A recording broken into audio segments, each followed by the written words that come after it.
Princess Aylin was 28 years old the night her world ended. She was standing barefoot on the cold stone balcony of her father's palace, the same balcony where she had watched harvest festivals as a child. Where paper lanterns once floated up into the summer sky like little golden moons. Tonight, there were no lanterns. Tonight, there was only fire. Not the fire of hearths or torches. This fire lived along the eastern wall, creeping toward the center of the city, like something patient, something deliberate.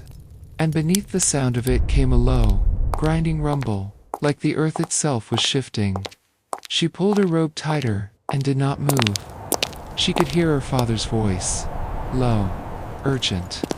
His generals were gathered around the great table, candles burning down to stubs. Then the door opened. He looked older than she remembered, not older than last year, but older than last week. His shoulders carried something invisible and enormous. He stood beside her for a long moment, looking out at the burning edge of his kingdom. And he did not look at her when he finally spoke. Old kings rarely do when they are ashamed. His voice was barely above a whisper. "Offer them, my daughter, if it will save the kingdom." Aylin did not move. She heard the words. She understood them. But understanding something and believing it are two very different things. Imagine hearing your own future traded like a sack of grain.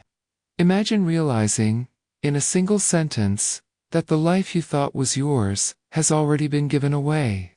She did not cry. She would not give the night that.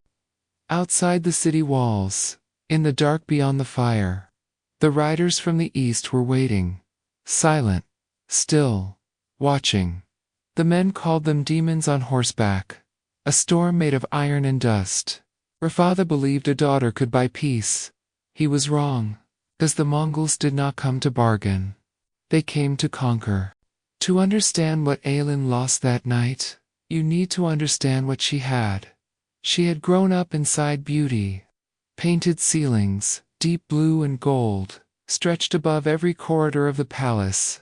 Silk curtains softened the afternoon light into something warm and hazy. Every morning, servants brushed her long dark hair with ivory combs. And the whole ritual took nearly an hour, because her ladies-in-waiting liked to talk, and she liked to listen. She had a garden she loved. Small pomegranate trees grew along one stone wall, and in late summer, they dropped fruit onto the path below. The smell of it, sweet, slightly sour, faintly dusty, was the smell she would forever associate with safety. She had read every manuscript in the palace library, twice. She spoke 3 languages. She believed, genuinely and deeply, that learning made kingdoms stronger. She was her father's daughter in that way, and she had loved him fiercely for it. For the long evenings in his study when he read history aloud and asked her what she thought. Her future, as she imagined it, was orderly. A marriage, political, yes, as royal marriages always were, but perhaps to someone nearby. Someone she might grow to care for. Children raised beneath those same painted ceilings. The pomegranate garden passed on. A life that rhymed with the one she already had. That is the particular danger of being born inside walls, thick enough to keep the world out. Comfort can make the end of everything sound impossible. Beyond those walls, the world of Central Asia was ancient and alive. The Silk Road ran through these lands like a river of gold, merchants carrying spice and cloth and stories between China, Persia, and Constantinople. Cities had stood for centuries, each one proud, each one certain its dynasty was too important to fall. Then, far to the east, a man named Temujin, later called Genghis Khan, did something no one thought possible. He united the warring tribes of the Mongolian steppe. Not through diplomacy alone. Through war, through absolute loyalty demanded and given. And through a military intelligence his enemies would spend centuries trying to explain. He was not building a kingdom in the way kings understood kingdoms. He was building something that moved. While the princes of Central Asia argued over borders, the horsemen were already riding west. And Aylin, still walking beneath painted ceilings, still reading her manuscripts, had no idea the old rules of the world were already broken. History is cruel that way. It tends to destroy people just before they realize the world has changed. The first survivors arrived at the palace gates in ones and twos. Men without horses, without armor, sometimes without shoes, covered in pale dust, their faces hollowed by exhaustion, and something worse, something that lived behind the eyes and would not leave. They all told the same story, arriving at the same place. The riders came at dawn. That was how the news spread. Not like news. Like smoke drifting through walls, filling rooms quietly, until you realized you could not breathe. One merchant swore he had watched 3 towns fall in a single week. A soldier said the Mongol cavalry moved so fast that their warning messengers arrived after the army did. A priest who had fled his monastery said the horses never seemed to tire. That the riders ate in the saddle? That they appeared out of nowhere and vanished just as completely? Fear does strange things to the truth. It stretches it, bends it, adds shadow to every edge. But fear, as a rule, begins with something real. The nobles called the stories exaggerations. Steppe nonsense. That is the habit of powerful men who have never lost. They mistake disbelief for strategy. Then came the burned wagons on the eastern road. Then came severed heads left outside a neighboring city's walls, placed with the cold precision of men who knew exactly what fear was worth. Then came the refugees by the thousands, flooding the roads with whatever they could carry, heading nowhere in particular except away. Nobody was laughing anymore. What truly kept the generals awake was not simply that the Mongols won. What was new was how they won. Other armies moved like slow rivers, heavy wagons, infantry covering 20 miles a day on good roads, cavalry that needed pasture and rest. A campaign took months just to reach the battlefield. The Mongols moved like weather. Each warrior rode with 3 or 4 horses, rotating mounts constantly, so no single animal was ever exhausted. They'd carried dried meat and soured milk, food that needed no fire, no halt, no delay. They could cover 60, 70, sometimes 100 miles in a single day. Their supply lines were their horses. Their weapon was speed itself. There is a specific terror in an enemy who arrives before the warning does. Who is already at your gates before the messenger you sent an hour ago has reached the next city? How do you defend against that? For most kingdoms in their path, the answer was simple. You cannot. Aylin heard all of this, piece by piece, day by day. And slowly, the way cold moves through stone, she began to understand. The riders were not stopping. And they were very, very close. Her father summoned her to his private study, not the throne room, not the great hall. The small room where he had read to her as a child. There was something deliberate about that choice. As if a softer room might soften what he had to say. He looked like a man who had not slept in days. His hands, always steady, always certain, were folded on the desk in the careful way of a man holding himself still by will alone. There would be no battle, he told her. The city could not withstand a siege. A Mongol general had sent envoys. He would accept the king's daughter in marriage. In return, the city would be spared. Aylin sat with that sentence for a long moment. Then she said, no. She was not naive about political marriages. She had known since childhood that hers would serve the kingdom in some way. That was simply what royal daughters were for, and she had made her peace with it long ago. What frightened her was something else entirely. The certainty in her bones that this was not a marriage. That no arrangement built on this kind of desperation had ever delivered what it promised. She told him, peace bought with surrender never holds. Men who take kingdoms by force do not stop because a daughter is offered. Once you show an empire, you will give anything to be spared. The empire will take everything. Perhaps she was right. But desperate men do not think like kings. They think like drowning men. And a drowning man will sacrifice anything, anything at all, to breathe one more moment. Her father did not look at her when he made the decision. That was the part she would carry longest, not the decision itself. The way he turned toward the window and simply stopped meeting her eyes. The wedding took place 3 days later beneath gray skies. No music, no flowers from her garden, no women weeping the complicated tears of real weddings. Just soldiers. Just silence. Just banners snapping in a cold wind that seemed to come from everywhere at once. She wore gold on her wrists, silk against her skin, and something in her chest that she could only describe, later, as a door closing. The Mongol general who received her did not smile. He accepted her the way a commander accepts tribute, with acknowledgement, not gratitude. His eyes assessed her briefly, then moved on to the next matter of business. Because that is what she was. Not a bride. A payment. A promise wrapped in silk, and handed across a line that would soon have a new name. As she crossed into the Mongol camp that afternoon, the gates of her father's city closed behind her. She did not look back. Some goodbyes are better made without witnesses. She had expected chaos. Drunken men. Disorder.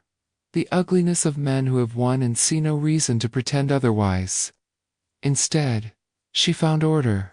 The camp was enormous. Thousands of tents spread across the plain, in precise formations, organized by unit, by function, by rank. Horses tied in long rows, brushed and watered on a schedule she could track by the movement of the grooms. On her second day, she watched a soldier punished publicly for stealing food from another man's ration. The theft was small, a handful of dried meat. What struck her was not the punishment itself, but the reaction of the watching men. No surprise. No muttering that the law was too harsh. The rule was the rule. Rank provided no protection. She had grown up in a court where the rules bent quietly for the powerful. Here, a mid-level officer was punished more severely than a foot soldier for the same infraction. Because command meant greater responsibility, not immunity. That surprised her more than anything else. There was something else she had not expected. In one part of the camp, Muslim traders conducted their evening prayer on small rugs laid out in the grass. Nearby, Christian monks moved through their own rituals without interference. No one stopped them. No one asked. The Mongols did not care what god a man served. They cared whether he was useful, whether he followed the law. That law had a name, the Yasa, a code built by Genghis Khan himself, applied across all conquered peoples and Mongol tribes alike. Severe certain violations carried the death penalty with no appeal. But consistent. The same code for a steppe warrior and a captured Persian nobleman. She had been told her whole life that the Mongols were monsters. But monsters destroy and move on. They do not audit tax records. They do not ask which local judge was most respected by the people he governed. What she was watching was not a horde. It was a machine, disciplined, efficient, and terrifyingly deliberate. Understanding that was more frightening than any monster could have been. Because a machine can grow, and this one had no intention of stopping. The peace her father had bought lasted less than a season. The city breathed shallow breaths, but breaths. She told herself she had done what she had done for a reason, that the reason was still valid. Not soldiers. Men with scrolls and measuring rods, men who asked, politely, which noble families held the most influence, which roads carried the most trade. The news arrived in pieces, the way the worst news always does, softened into fragments that each seemed bearable alone, until she assembled them, and saw what they formed. The city gates had opened to Mongol officials. Her father's generals had been asked to swear loyalty to the new order. The king who had traded his daughter for a few more months of relevance was no longer king. Some said he had been sent east as a permanent guest, the polite word for captive. Some said fever took him within a month. One account, passed through 3 mouths before reaching her, said he had taken poison on the night he understood He had given everything and received nothing. History tends to be uncertain about the final moments of broken men. Aylin sat with the news alone. No tears, not because she did not grieve, but because the grief had grown too large for that particular expression. It pressed outward from inside her chest, steadily, against the ribs. She had crossed into the camp believing she was a sacrifice, a wound that would save the body. She had been wrong. She had not been a sacrifice. She had been a symbol. Her marriage was never about peace. It was proof. Proof that her father bowed. Proof that the kingdom had already submitted before the army needed to move. A ceremony staged so every watching city would understand. Resistance had ended. The Mongols did not need the marriage to take the city. They needed it to show the city had already given up. That is how empires think. Not emotionally. Symbolically. Every visible surrender makes the next city a little more willing to consider the same. A nation can remain standing long after it has stopped being free. The empire did not rule by destruction alone. That is the part the stories always leave out. The violence was real when cities resisted. The consequences were not exaggerations. Terror, deployed precisely, reduces the need for future violence. It is a calculation, not a passion. But after the terror came governance. A lord who surrendered early might keep his title and lands, paying tribute but left to manage his own affairs. A skilled local administrator who served the new order faithfully could rise further under Mongol rule than he ever had under his old king. Merchants found that the roads now controlled from one end of the empire to the other were safer than they had been in living memory. The Mongols profited from trade. Banditry did not suit an empire built on movement. Political marriages became a central instrument of control. Each wedding tied bloodlines to the empire. Each child born from those unions made rebellion more complicated. How do you raise an army against a ruler who shares your grandmother? The relay system, the yam, was perhaps the most quietly extraordinary thing Aylin witnessed. Post stations stretched across the empire like a web of nerves, stocked with fresh horses, maintained by local populations under obligation. A message from the Khan could travel from the Mongolian heartland to Persia in days. Orders arrived before rebellions had time to organize. The empire communicated faster than it could be resisted. Most rulers of that era governed only as fast as a horse could carry news through uncertain roads. The Mongols had made distance smaller. And beneath all of it lay the Yasa, that severe, consistent legal code applied across tribal divisions, and the vast cultural range of an empire, stretching from the Pacific to Eastern Europe. You did not have to be Mongol to be protected by it. You had to be obedient. That was the secret other empires had never cracked. Most conquer first and figure out governance later. The Mongols built both simultaneously. They absorbed the capable people of every culture. They overran Persian administrators, Chinese engineers, Muslim astronomers, and set them to work, building the infrastructure of something larger than any of them had imagined. It was not kindness. It was efficiency. And efficiency at this scale looks, from the outside, almost like wisdom. Aylin thought often about her father's court. The warmth of it. The way loyalty was a matter of personal relationship, a family obligation, a favors owed. It had felt human, real. The Mongol system felt cold, mechanical, impersonal.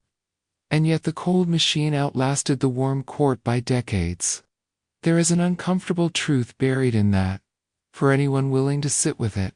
Aylin grew old, in a world that was not the one she had been born into. That is perhaps the strangest thing to say about a life, and also the truest. The pomegranate trees in her childhood garden, she had thought about them often in the early years. Whether they still dropped fruit onto the stone path in late summer. Whether the smell of them was still the smell of safety. She never went back to find out. Some things are better held in memory than tested against the present. One morning, a spring morning, the air carrying that particular brightness that feels like a promise being kept. She watched her son run across the courtyard. He was 7 years old. Dark hair, her eyes, a laugh that came easily and often. He was chasing one of the dogs. Fully alive in the way that children are alive when the world has not yet asked anything difficult of them. He had his father's cheekbones, his grandmother's stubbornness. He spoke Mongolian and Persian, and some Arabic he had picked up from a trader who visited regularly. He moved between languages and customs with the unselfconscious ease of a child who had never lived in a world where that was unusual. He belonged to two worlds, and to neither completely, and he did not seem to find that painful. Aylin watched him, and held two things at once: the grief of what had been lost, and the strange, complicated tenderness of what had grown in its place. Her marriage had not saved the old kingdom. She had known that for many years. She had been wrong to hope it would. But her life, her specific, painful, unlikely life, had been a thread woven into something much larger than a single kingdom. The Mongol Empire would reshape the world in ways that took centuries to fully understand. It carried plague and it carried silk. It ended ancient dynasties and founded new ones. It connected the Far East to Western Europe in ways that had never existed before. And along those connections, ideas traveled, mathematical, astronomical, medical, that would eventually change everything. The world is always being destroyed by something. And something is always being built in the rubble. Aylin had been caught between those two things. Used as a symbol, as tribute, as a piece in a negotiation that had never truly been about her. An instrument of other men's decisions, in the way that women in powerful families so often were, across so many centuries, in so many cultures. That history barely pauses to notice them. Her name would not appear in most records. She knew that. No songs would be written for her. No statues. Historians would write about the general she married, the king her father had been, the empire that swallowed them both. She would be, at most, a footnote, the unnamed daughter, offered as tribute, mentioned once, and then forgotten. But here is what the footnotes do not say. The women who were traded between empires, the daughters and sisters and wives, who crossed those terrible lines, they carried something the armies could not. They carried memory. Their mothers' prayers, and the names of the streets they had grown up on. They raised children who belonged to two worlds, and taught those children that it was possible to hold two things at once, without one destroying the other. That is a kind of diplomacy that does not get written into treaties. The Mongol Empire changed the world forever. Not only with arrows, not only with cavalry, not only with fear, but with roads, with law, with trade, with marriages that turned enemies into family, with cultures forced to live beside one another and sometimes finding, in that proximity, something neither could have built alone. Empires rise. Empires fall. The Mongol Empire was no different in the end. It fractured under its own vast weight, as all empires do. But what it set in motion did not stop when the last Khan lost his throne. Aylin did not know any of that. She was not a historian. She was a woman sitting in a courtyard on a spring morning, watching a small boy laugh at a dog. And perhaps that is enough. Sometimes empires are not built only by warriors, but by the women history forgot.